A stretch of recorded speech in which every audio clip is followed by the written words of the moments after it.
Planète Émotif Talentueux est un podcast hebdomadaire qui s'adresse aux adultes concernés par le haut potentiel, le multipotentiel et l'hypersensibilité.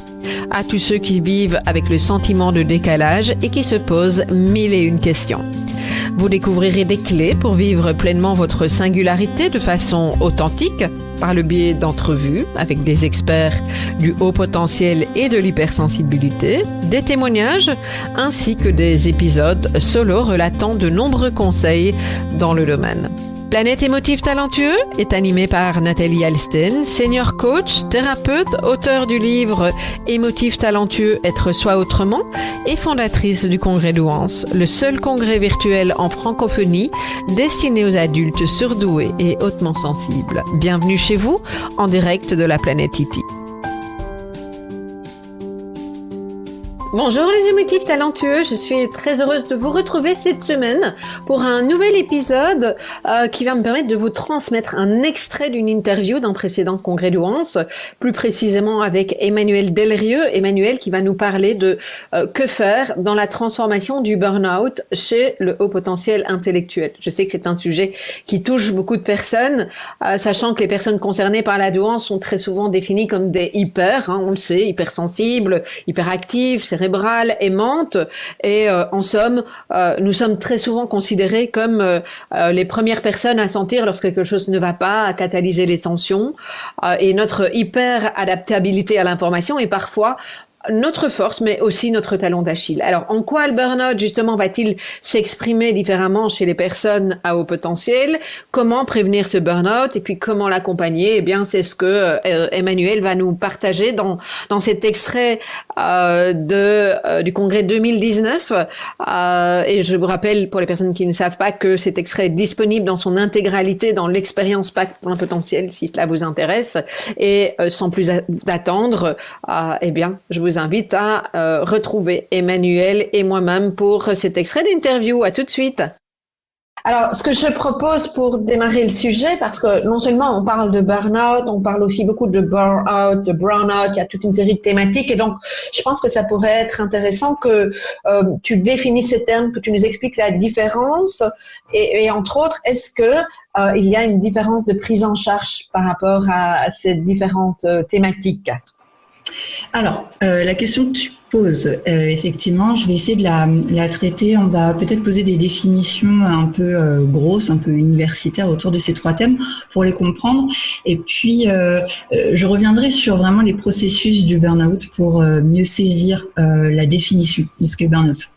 Donc finalement, le burn-out, il y a plein de types de définitions. Moi, j'aime beaucoup celle de Malache et Letter de 2011, où ils expliquent que le burn-out, c'est finalement une réaction à des stresseurs émotionnels et interpersonnels qui sont prolongés. Et ça, c'est important, et chroniques liées au domaine du travail. Alors, cette définition, moi, j'ai envie de l'étendre à au-delà du travail. J'expliquerai un petit peu plus tard pourquoi. Parce que c'est souvent le cas chez les HPI. Ce n'est pas forcément que lié au travail. Ça va dans le domaine personnel, dans le domaine interpersonnel. Et ça, il faut pas le nier. Mais finalement, le burn-out, ce que j'aime beaucoup, c'est que c'est une définition qui est liée au stresseur. Donc, je vais pas refaire l'historique du stress parce que sinon on ferait tout un cours universitaire. Mais ce qui est intéressant, c'est que le stress, on en a besoin dans notre vie pour s'adapter. Et on a vraiment trois étapes importantes. On va avoir un stresseur, notre corps, cerveau compris, va prendre ce stresseur, va assimiler, va s'accommoder et trouver une réponse adaptée. Mais après, il y a une phase qui est importante, c'est la phase de récupération. Okay. Or, on se rend compte que beaucoup de personnes cumulent des stress très intenses sans avoir cette possibilité d'avoir cette phase de récupération. Ce qui ne permet pas au corps d'avoir la possibilité d'assimiler, d'accommoder et de s'adapter correctement. Donc, il y a vraiment une perte d'énergie qui se fait là et du coup, une augmentation du risque de vivre le burn-out. Voilà un petit peu comment je le poserai. On va le différencier du burn-out qui, lui, est plus relatif à tout ce qui est l'ennui chronique au travail. Donc, c'est lorsqu'on a des sous-emplois, lorsqu'on a vraiment ce manque de travail, un ennui au travail, un manque de motivation qui est là, et puis un manque de défis professionnels. Donc, on imagine bien que pour des personnes qui sont au potentiel, au-delà du cumul de la frustration, il y a aussi, pour des personnes qui sont HPI et qui ne se savent pas HPI, toute une problématique autour de l'absence de reconnaissance. Et ça, c'est terrible parce que ça génère aussi beaucoup d'épuisement interne. Donc, le burn-out, on le définit comme ça. Il y a Bauman, j'aime beaucoup, il a écrit un livre, c'est le burn-out quand l'ennui au travail rend malade.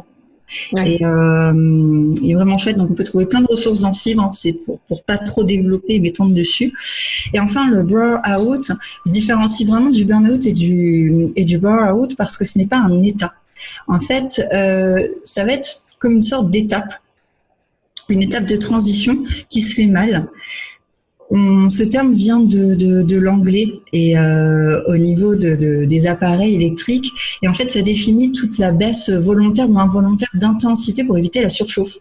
Donc, c'est quelque chose qu'on va retrouver dans des périodes de changement lorsque l'individu s'est identifié à ses valeurs travail, aux valeurs de l'entreprise et qu'il va y avoir un changement de poste ou un changement même de direction et de valeurs de l'entreprise.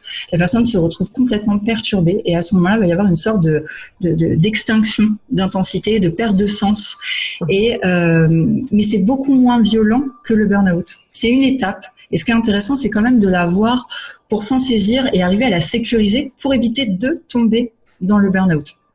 Donc, pour revenir un petit peu à ta question initiale, connaître ces trois termes, c'est important. Est-ce que ça va engendrer une prise en charge différente ? Alors oui, dans le cas du burn-out, puisque le but, c'est que quand on se rend compte qu'on en est là, c'est important d'aller voir quelqu'un pour essayer de sécuriser au maximum pour éviter peut-être de tomber dans le burn-out. Après, très sincèrement, ça va changer le début de la prise en charge où on va travailler sur le contexte. Qu'est-ce qui a amené à vivre cet état de burn-out ? Quels sont les différents processus? Et du coup, on va regarder ces contextes sociaux, environnementaux, que ce soit du domaine du travail, la famille, la relation de couple, la relation aux amis, qui amènent à cet état d'épuisement interne. En quoi le burn-out est différent chez les personnes HPI et pourquoi il est difficile à observer par les professionnels de santé? Je ne sais pas si tu as quelque chose à rajouter par rapport à ça. Si, j'en ai plein. Ah, génial. Tout le monde va être super content. Alors, en fait...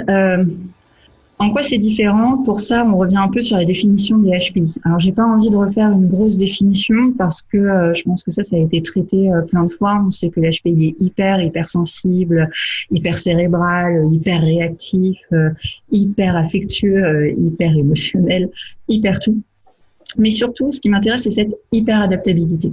Et cette hyper adaptabilité, c'est une hyper adaptabilité à l'information. J'en reviens un petit peu à la définition de l'intelligence. Si je la réduis et que j'en viens peut-être à une définition un peu plus constructiviste, on est vraiment dans une définition de l'intelligence en termes d'adaptabilité pour trouver des moyens et des procédures de plus en plus complexes et diversifiées pour atteindre des buts. Et ça, on l'observe chez les HPI, c'est-à-dire qu'ils ont une hyper-adaptabilité. Nous, en tant que thérapeute, la problématique est la suivante. Si on reprend notre jolie courbe gaussienne, donc pour la visualiser, par exemple, j'aime bien prendre l'image du bois qu'a mangé un éléphant du Petit Prince. Donc on la voit bien, cette forme-là, comme ça. Notre référence, théoriquement, en tant que thérapeute, elle est entre 90 et 110. Donc ce que je pose, c'est valable tant pour le burn-out, mais également pour tous les troubles associés, TDA, dyspraxie, plein de troubles associés. Si notre référence est là, on va se rendre compte qu'on va avoir une hétérogénéité de résultats, mais les résultats restent quand même au-dessus de 110. Donc, on va se dire, mais tout va bien, pourquoi cette personne se plaint? Sauf que si on change notre référentiel et qu'on passe à 130 et qu'on voit une hétérogénéité, qu'on se dit que normalement, tout devrait être vers 130 et plus, or, on a des items qui se baladent à 120, parfois à 115. On est en droit de se poser la question de dire, alors attention, on est sur un bassin HPI, mais il y a quelque chose, il y a un problème. Donc ça, c'est une manière un peu générale. C'est une lecture générale où j'invite vraiment les personnes qui sont HPI ou qui se suspectent HPI, de vraiment réfléchir ça. Et s'il y a des professionnels qui écoutent aussi, de pouvoir l'entendre. Maintenant, concrètement, on se rend compte qu'on a des indicateurs au niveau cognitif qui nous permettent de voir que la personne HPI est en train de faire un burn-out. On a souvent une sensation de perte de mémoire. Ouais. On arrive moins à charger la mémoire, clairement, alors qu'avant, on pouvait se souvenir de plein de choses. Une sensation que il y a moins de faculté à maintenir plusieurs liens. C'est l'épreuve de similitude qui me fait ça, mais de liens associatifs ensemble. Et puis, ce qui est extraordinaire, c'est que si on prend vraiment le test de la Weiss, on se rend compte que systématiquement, des personnes qui sont HPI, qui font un burn-out et qui sont testées, vont avoir matrice, donc qui est le test de logique, qui va chuter. D'accord. Alors, il va pas être, ça va rester quand même assez extraordinaire, mais on pourrait retester la personne peut-être 3 ans plus tard et on verrait le chiffre test augmenter. Pourquoi? Parce que le système est bien fait. En fait, la logique, la personne ne peut pas aller plus loin parce qu'en fait, la mémoire et la logique, ces deux systèmes, ça fait partie des derniers systèmes qui sont peut-être les plus coûteux au niveau cognitif, en termes d'attention et en termes d'énergie. Or, j'en reviens et je fais ma petite digression, mais c'est important, sur le burn-out. Ce qui est vraiment caractéristique du burn-out, c'est qu'à un moment donné, le corps dit stop. Et le corps va dire stop pour le HPI de différentes manières. Ça peut être très violent, comme tout d'un coup ne plus arriver à se lever le matin alors que la veille tout allait bien. Ça va être toutes ces petites choses que j'entends que trop et que malheureusement j'ai vécu aussi, c'est-à-dire la chute de vélo. Et puis après la chute de vélo, c'est la chute de vélo mais avec un accident un petit peu plus grave. Et puis ça va être la chute dans l'escalier. Et puis bon bref, toutes ces petites choses qui font qu'à un moment donné on se dit mais mince, notre système attentionnel n'est plus là. Et on n'est plus vigilant, le corps parle. Et parfois, c'est au niveau cognitif. C'est-à-dire que c'est vraiment ces manifestations. On se dit, mais c'est pas possible, j'ai un trouble attentionnel en ce moment.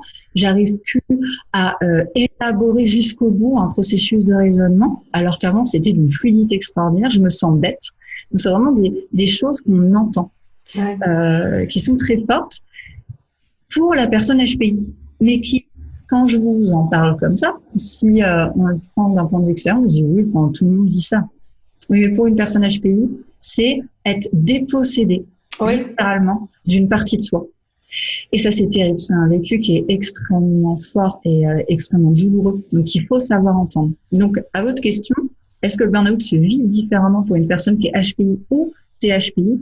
Clairement, ça se vit différemment, mais on va avoir des subtilités de symptômes et c'est ces subtilités auxquelles il faut être averti. C'est-à-dire que même la personne HPI, souvent, elle est dans le déni de son burn-out. Donc moi, quand je reçois des patients, ils arrivent, beaucoup ne savent pas qu'ils font un burn-out. Non, bien sûr.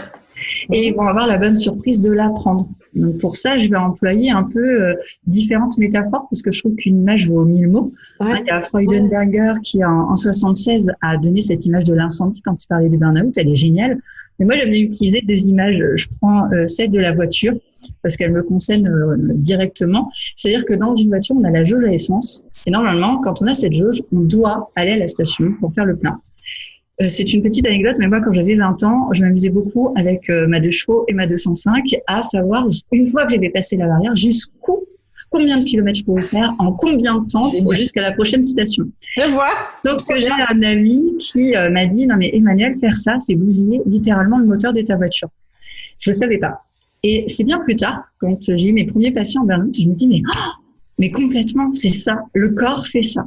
C'est-à-dire que le HPI ne peut pas s'empêcher d'être dans l'extrême. Il peut pas, il n'y a pas une variabilité tempérée.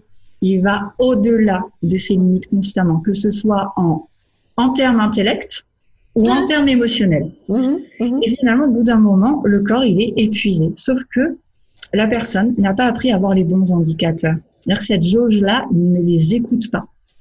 Et quand ça tombe, ça fait mal, généralement. Et la deuxième image que j'aime bien employer, c'est celle que j'emprunte à la médecine traditionnelle chinoise, où ils ont ce concept de ki vital, d'énergie vitale, qui est donné à la naissance. Et ils prennent cette image de la bougie, en expliquant, voilà, on a cette bougie et on doit être responsable de cette bougie tout au long de sa vie. Et notre manière de consommer la vie, c'est-à-dire peut-être tout feu, tout flamme, ou au contraire d'être peut-être plus intériorisé, moins expansif, va faire qu'on va préserver cette bougie plus ou moins ou la consommer rapidement.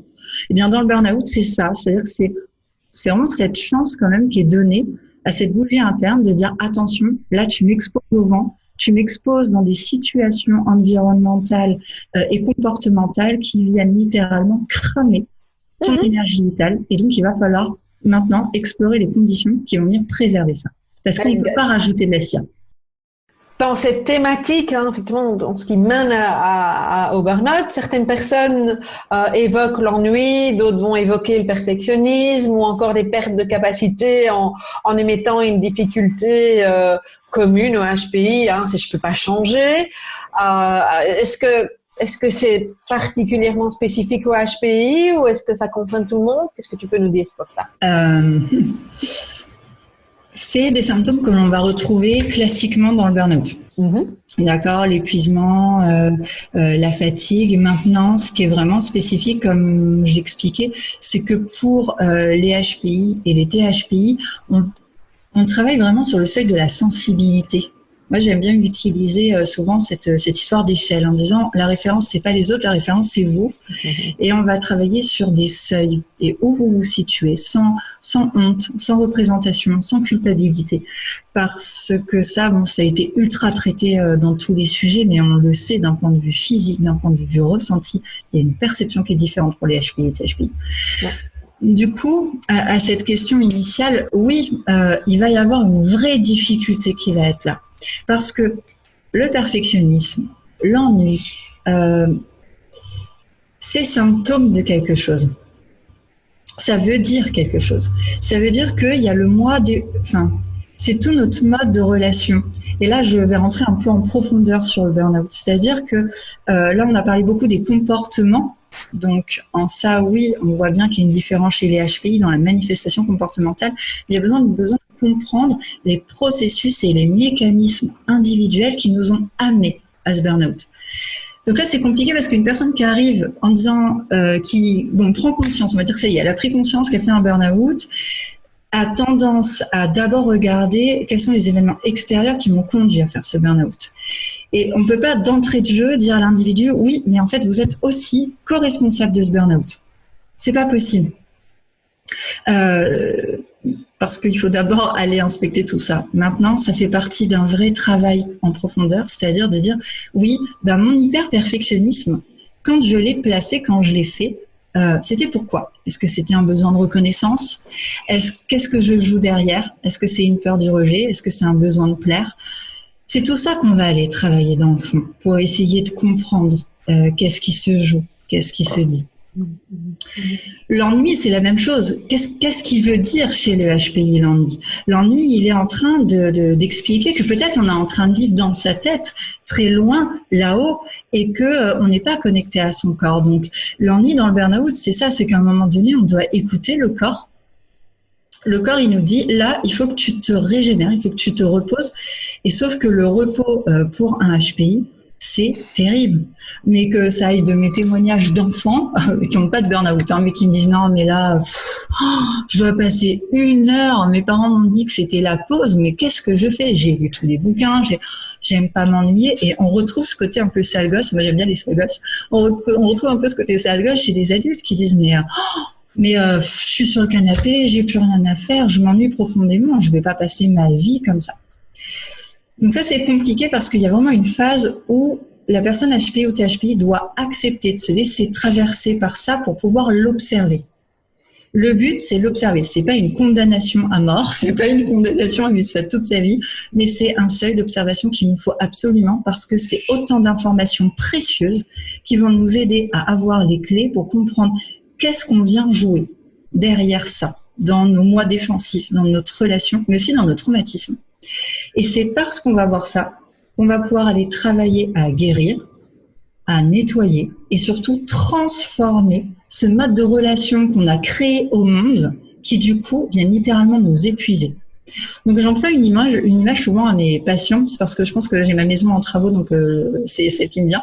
C'est un peu comme le panneau électrique. Donc, quand on a le panneau électrique, on va avoir plein de branchements. Puis quand on arrive dans une maison, on a peut-être l'ancienne électricité.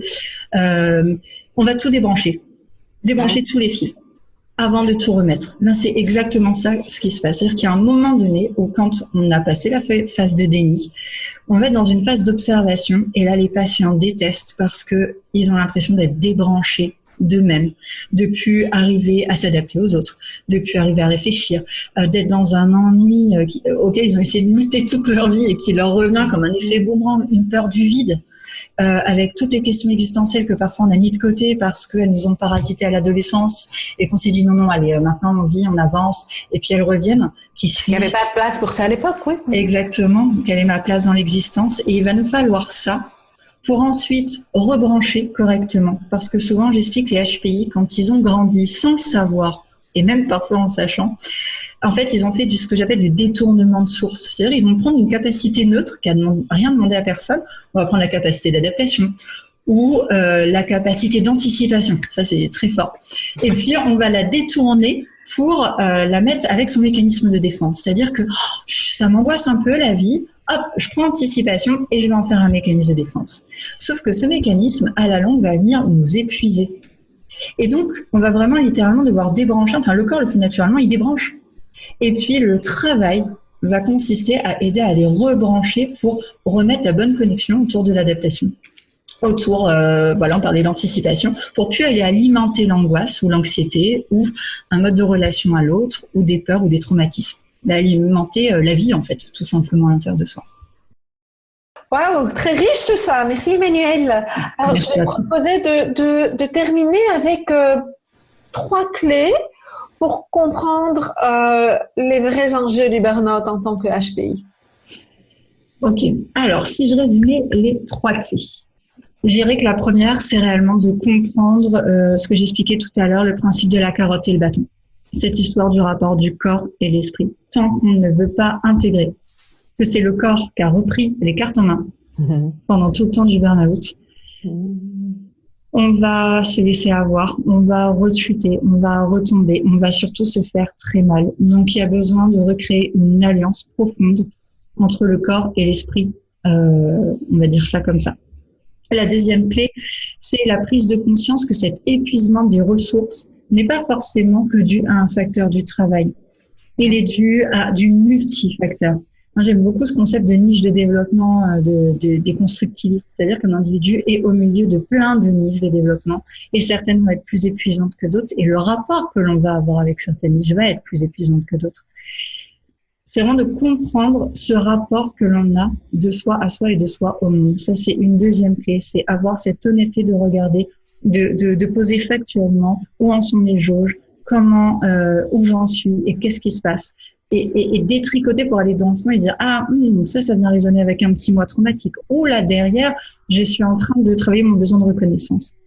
Et la troisième clé, qui n'est peut-être pas la plus agréable, mais c'est le côté inéluctable de la transformation due au burn-out. Il n'y a pas le choix. Et en ça, j'aime beaucoup reprendre vraiment ce que Pablo Servigne pose, c'est-à-dire que c'est pas tant de mettre de l'espoir qui va faire du bien. C'est arriver à se laisser traverser et trouver le courage qui va aider à transformer. Et c'est dans la transformation que l'espoir va naître. Et voilà, je crois que je peux pas plus dire. Et quand on a fait le chemin, on s'en rend compte. Mais c'est sûr que pendant le chemin, parfois on déguste. Hein. Ah oui, non, mais ça c'est sûr. Du courage, beaucoup de courage. Merci pour cette intervention très riche et porteuse d'espoir aussi.